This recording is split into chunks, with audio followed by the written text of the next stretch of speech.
আজকের ভিডিওটা খুবই স্পেশাল হতে চলেছে, কারণ বিভিন্ন ধরনের খাবার দাবার নিয়ে আজকের ভিডিও।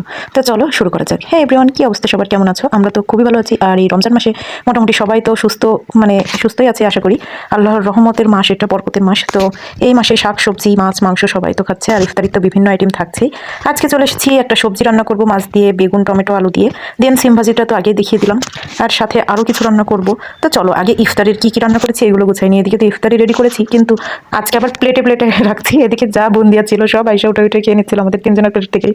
এদিকে ডিম চপ ছিল, বেগুনি ছিল, পেঁয়াজি ছিল, ছোলা সেদ্ধ, আরও বিভিন্ন আইটেম। তো এগুলো কিন্তু একটা সময় প্রতিদিন অনেক অনেক বেশি বানাতাম, কিন্তু ইদানিং কমাই দিচ্ছি, কারণ আমি নিজেও অসুস্থ।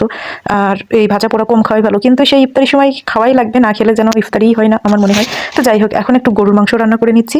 তো আজকের ভিডিওটা কেমন লাগছে তোমরা কমেন্ট করে জানিও, আর ভালো লাগলে অবশ্যই আমার পেজটিকে ফলো দিয়ে রেখো, আর যারা ইউটিউব থেকে দেখছো চ্যানেলটিকে সাবস্ক্রাইব করবে।